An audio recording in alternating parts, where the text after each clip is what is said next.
I was doing mild research on jellyfish last night. If you want to hear my entire thought process, I'll tell you. So, I was sitting there thinking, man, bones are gross. And then I thought, being without bones would be super cool. And then I thought, I wonder if I would still be able to feel if I was just a glob of snot. Because we feel, because our skin, and it has nerve endings, and I would be more like a jellyfish if I didn't have bones. And then I thought about jellyfish, and I was like, dude, I wonder if jellyfish can feel with their appendages.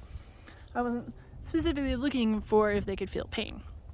So I looked them up, and jellyfish don't have brains or nervous systems or respiratory systems and all this stuff. And I was like, why are jellyfish even considered animals at all? Because they're basically plants. They're not fish. And I was looking up the answer, and right before it popped up, the answer came to me, and I was like, oh my gosh, they're considered animals because they move around, whereas plants typically are stationary and they don't go walking about. But if jellyfish didn't move, they would be plants. They only are considered animals because they walk around. And I'm thinking they're like this freaky link somehow between plants and animals. Like, can you imagine if the trees just started walking around one day? It would be weird. Then I thought of the tree people from Lord of the Rings. They were relatively, conscious, and they didn't go around stepping on people. And maybe our trees would be like that if they ever get mobile. Perhaps our trees would be wise because they're old and they've been here for a bit.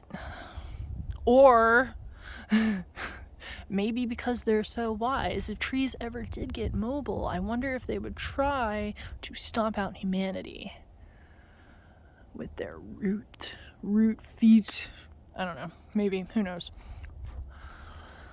I just thought I'd let you in on my ponderings. Ultimately, I don't want bones, is my thing.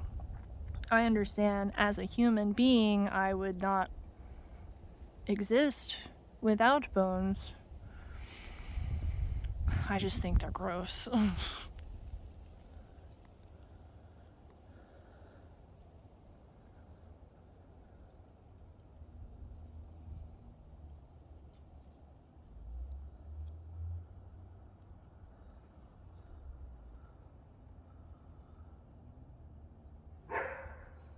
And isn't it weird how your skull protects your brain, but there's all these sharp bones sticking towards your brain that when you get a brain injury, your brain could slosh into those spikes and you would die. So it's not really a safe place for your brain at all, really.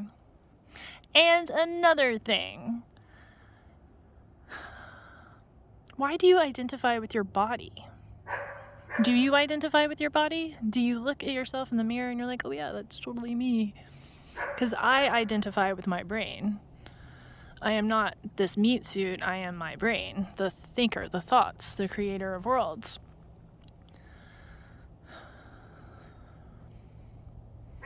I don't usually look in the mirror because no amount of looking in it will change my outer form, into a shape that I would find appealing. Like the dragon I so think that I am. Or could be, if given the chance.